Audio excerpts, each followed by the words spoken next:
What's up, adventurers? My name is Platinum Phoenix, and welcome back to Fire Emblem Engage. Last time, we defeated Robin and Chrom in the Altar of Destiny, and this time, we are finally heading back to the main story after what feels like an eternity of just doing Divine Paralogs. But before we actually get to the main story, we need to head all the way down here for our Somniel trip for the day. And now that we've made it all the way to the bottom of the Somniel, you can see that our Somniel trip for the day will be the Tower of Trials, or at least as much as I can go over for the Tower of Trials. So, the Tower of Trials. Earn rewards by taking on special challenges at the Tower of Trials. The Tempest Trial. The aim is to clear several maps in a row. You can set the difficulty before you start. In Relay Trials, you will team up with players online to take turns battling foes. In Outrealm Trials, you will battle other players' armies online using maps of your own creation. So, you can probably tell why I can't show all of this, or why I can't show most of it. All items that you use are restored at the end of the trial. Your allies are also restored to their pre-trial states. You will get some experience and other rewards for battles you've cleared at the end of the trial. Since the changes to your armies aren't permanent, feel free to hold nothing back. Basically, they're saying that you can upgrade stuff and you can upgrade your units and give them new weapons and basically throw everything you have at these trials. But the reason I can't actually talk about everything is because I don't have the Nintendo Wi-Fi connection, like I said a couple of episodes ago. So I physically cannot do the Relay Trials or the Outrealm Trials.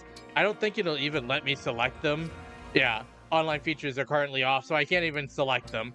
So if I go into Tempest Trials, we're not actually going to do these because they are very long, and basically you're just fighting a bunch of regular enemies. But Tempest Trials. The goal of a Tempest Trial is to clear several battle maps in succession. For each battle you clear, you'll get materials and experience from the allies for the allies who took part. Select the trial's difficulty during map selection. Higher difficulties yield greater rewards. And you can see you could pick basically anywhere that we have been so far. Basically anywhere we've been so far that has a map. I'm just going to put the Verdant Plains. And then the difficulty just tells you how much experience you will earn for each battle. I will move my head over here so you can actually see that. And the higher you go, you can see that it doesn't actually change. But if you go lower than the recommended, then it does lower what you get. But the higher you go, the more bonus materials you actually get from these trials. And you can see that it's battle 1, 2, and 3, so these will always have 3 battles in a row. And I'm not showing them because these battles are actually kind of long, because instead of what we've been doing all week, where it's like defeat this one foe and you end the battle, it's basically like a rout the enemy sort of battles where you have to defeat every single enemy that's on the battlefield in order to beat them. So instead of doing that and just showing you 3 very plain battles, I thought it would be better just to talk about the rewards you can get, like the defense crystals, which are very nice to have to augment the power of the emblems by enchanting basically their weapons. And talk about that you can get extra experience if you think you're behind on experience. But I think that's all I want to go over for the Tower of Trials for right now. Alright, and now that we are out of the Tower of Trials, the last thing we need to do are the support and bond conversations. So, we'll start with Phoenix and Fram. Whew. Time to take a short break and get a drink of water. The Divine Dragon looks so cool drinking water! Note for the fan club. The Divine Dragon loves to drink water. Hey, Fram. Can I talk to you for a minute? It's kind of important. You want to have an important conversation with me? Am I dreaming? Is this happening? No, you're not. And yes, it is. Look, I'm sorry to say this, but could you take it easy with the cheers and whatnot? Huh? I appreciate the enthusiasm, but really, you're making it hard to focus. When each battle is more difficult than the last, I can't afford to be distracted during training. You're right. I wanted to support you, but I'm just being annoying. Oh, I'm sorry. I didn't intend to... No, it's not your fault. I'm only crying because I'm so worthless. I promise to stay out of your hair from now on. Your beautiful, flowing, perfect hair!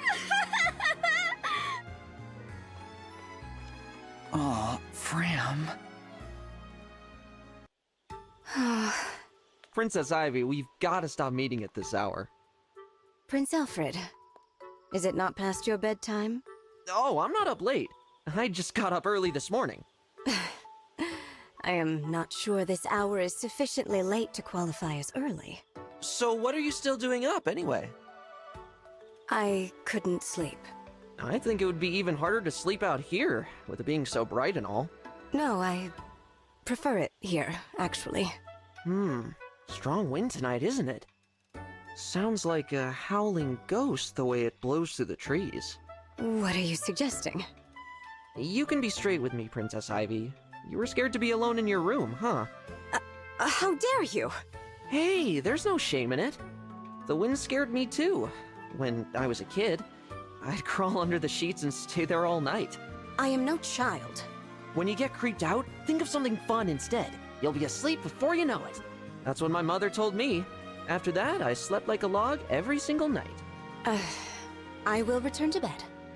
Sleep is restorative to one's health, as they say. Nighty-night! Don't let the strong wind fright! Thank you. It's strange. Although we haven't fought together long, I feel we understand each other. I'm glad you feel that too. I hope our bond continues to grow as we work together. You are a destined monarch like me, Lucina. I'd love to hear your perspective on ruling. Of course. I've never actually ruled a kingdom, but I would be happy to compare philosophies. Thank you for lending me your strength, Lynn. I've come to rely on your power. A lot. Thank you, Alchrist. I've come to rely on your power as well. You're quite skilled. Alright, finally back on the world map. We are just going to head down to the Tulua Desert. And it doesn't give us any duration of how many turns it thinks it's going to be, like it did for the Divine Paralogue. But it does tell us the suggested class is base level 14. So let's go ahead and get this chapter started.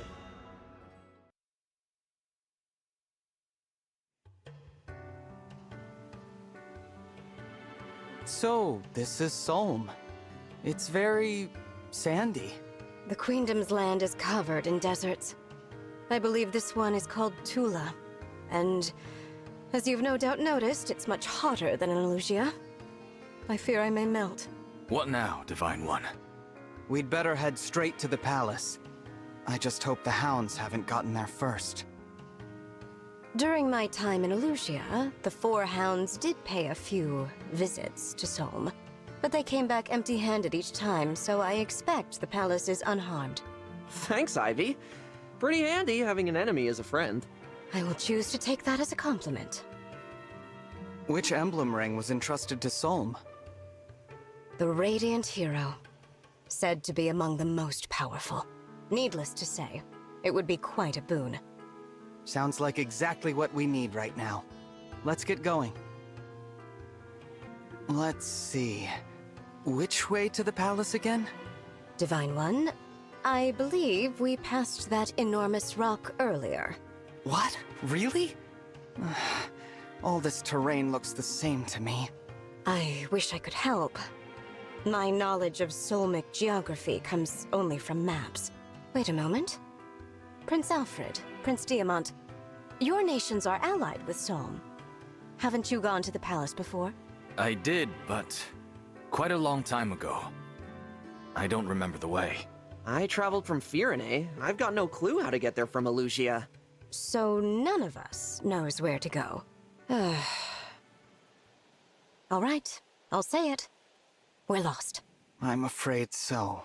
We can't afford to waste time. I wonder if there's a landmark to go by.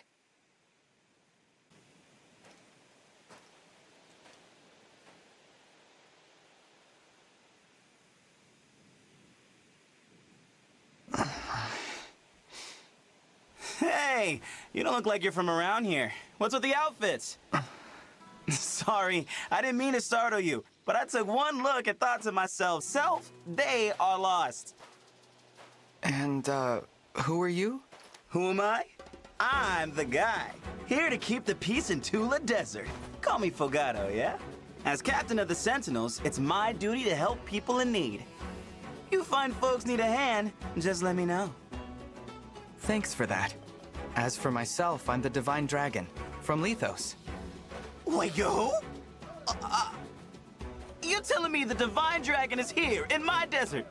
No kidding? Yes. Oh, I had no idea. I'm so sorry. I didn't mean to be rude. You weren't. There's no need to be formal with me.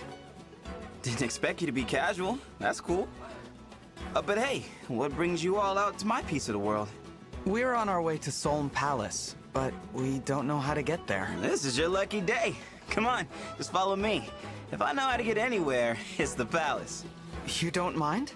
Of course I don't. You know what's out there? Sand, as far as the eye can see. And I would rather you not have to deal with that. Lucky we met, huh? Thank you, Fogado. We appreciate your help. Don't sweat it. Oh, you know what? I do have a quick errand to take care of first. An errand? What kind of errand? More of a mission. See, not too long ago, these freaky creatures started appearing everywhere. As captain of the Sentinels, when I get a report about a problem in the desert, I take care of it. Sorry about this. You have a sit, and I'll take you to the palace right after I'm done. Actually, why don't we come with you? We can help. Well, that'd be great. My friends went ahead of me. Let's go meet up with them.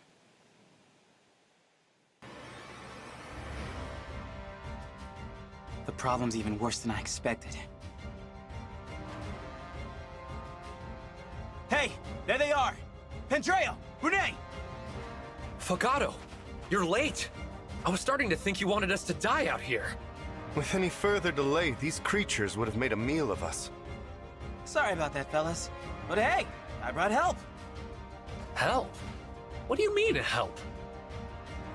Oh, Pendreo, my pious friend. This is really gonna blow your mind. Hello, I'm the Divine Dragon. Nice to meet you. Oh, it's the Divine Dragon.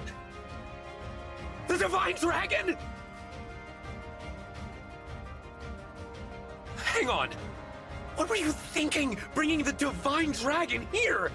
That hair. Like two scoops of sorbet swirling together in the desert heat. Hey, save it for the kitchen. That's a deity you're talking about. I knew this would get you two fired up. Divine One, these are my Sentinel friends. What do you say? Ready to handle a mission with us? Ready. All right, getting into this, I just like how in that cutscene, all of the leaders of the countries were walking through the desert, and they were all like, man, it's so hot out here. But none of them, even though at least 3 of them know that this was a desert, thought to put something other than like a full ball gown on or a outfit that's like fully made of fur. It just is ridiculous to me that they're just not like, let's take like 5 minutes to change into something that won't set us on fire. But getting into this, let's select our units real quick. I do not like this selection. I'm actually going to take... I'm debating taking Outcrest off, but I think instead I'll take Clan off and put Ivy on. I want Ivy because she has both Thoron and can fly, which is very helpful for this chapter. Also, as you can see, I put Lucina on Diamat because Lucina is good on basically anyone, and Diamat is a sword user, so she's especially good on him. And I gave Phoenix Crom because I just feel like it's a better fit than Lucina on the Divine Dragon, and Crom and getting the extra chain attack no matter what from Robin is very nice, especially on a character like the Divine Dragon. But with that, let's go ahead and swap around because I want to put Ivy here.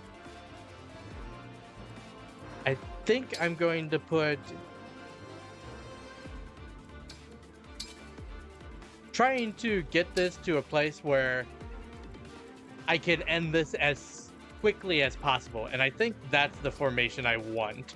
So let's go ahead and start this fight. Help! Help! All right, let's do this thing, Sentinels. And, guests. Finally! Time to get this party started!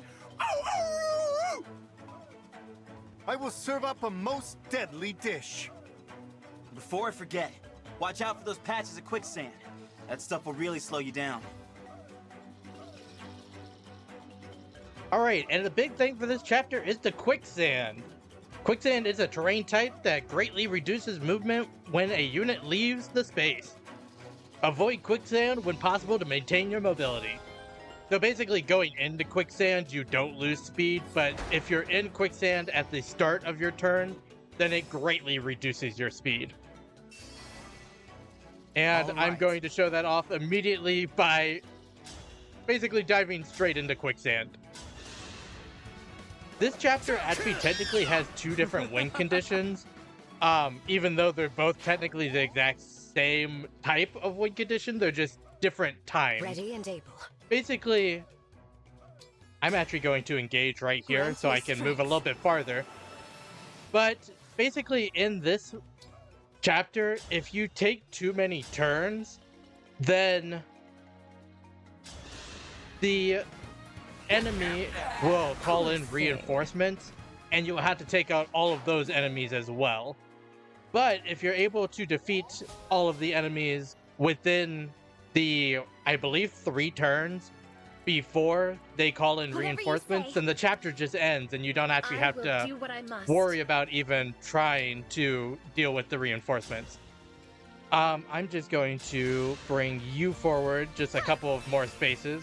I think I literally moved you 2 spaces with that, but it gives you enough to get over here and defeat this one. Basically, my main strategy for this chapter is Ivy.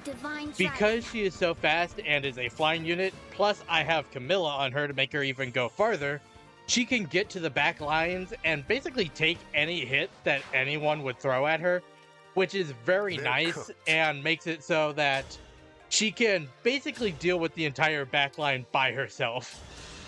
So that's the main crux of my strategy in this chapter. And hopefully, doing it that way will make it so that we don't have to deal with the reinforcements that show up later. And we're just going to use the silver bow because I don't think we're going to get the critical hits. But talking about these new units, they're actually at least decently decently good units. The only thing is that out of the 3 of them, I like Fogado the best because he's a bow unit that's on horseback. So he's another unit that works really good with Lyn because he has higher mobility, can run faster to get closer to the enemy sooner, and has all of the bow and everything to help with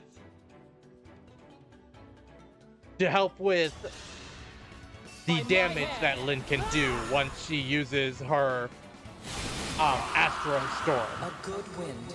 So out of the three, I like Forgato the best, but having an extra healer in Pandreo is really nice. He is a high priest, so he has really good healing, and I believe he has men straight off the bat, as well as he might have a rescue, which is really nice. And then a Great Knight Cavalry unit is just a heavy armored unit, which is very nice to have as well. Especially trying to run through this quicksand, having horseback units is We fight for peace. probably for the best. But we are just going to take out these two and end this turn and see what the enemies do. Serves you right. Get another level on Alfred, which is nice. And another bond level up for Alfred. Let's go! And I guess that's a good time to go over that as well. So, as you saw, the Emblem 3 houses, or Emblem Dimitri in that case, went up to bond level 11. And it's important to mention that because only DLC emblems right now are able to go past rank 10. So if you notice one of your emblems rings that are rank 10, that is as high as they can go at this current moment until we do stuff later in the game. And it's just important to know that because there's a lot of stuff that the emblem rings get later in the game from going beyond level 10 that they physically are not able to get right now. Who was that moving? Oh, that was one of the Samic villagers. Not a super big concern right now. We'll take out this one, which should be the last one at the bottom ranks here. And then all we should have to do is deal with these last two. And this one that... Let's do this! I'm going to see if I can... Nope, can't deal with it that way. Can't deal with it that way. Can I shoot lightning? Can we just bolt him? That would make this a lot easier if I could just bolt him. 92% chance. I'll take those odds. It's a terrible state of affairs. That did 21 damage when I said it would do 15. I guess... Does Flare not take into account the enemies, or does the attack does not take into account Flare, which would be pretty funny if it doesn't, but out of these two, I think I'm gonna hit this one because they have a chance. Actually, I'll take out this one just because there's two units closer to the other one that would be able to take it out in case they don't take themselves out this turn. And everyone else, you can just take the turn off. And let's see what this last unit does. Oh, it physically cannot hurt Ivy, which is very nice. And that should be the end of the chapter. What do you mean that Fram and Hector are the VIPs? Obviously, it was Ivy and Camilla. I don't care what this says. Ivy and Camilla are the MVPs, and we ended that chapter in 2 turns. And that is the end of the chapter. And for once in, I want to say like 6 or 7 episodes, we do not have an emblem to go over. So I think this is going to be the end of the episode. So I hope that everyone enjoyed watching. If you did, make sure to like, comment, and subscribe to the channel. Next time, we head to Solm Palace. But until then, happy adventuring.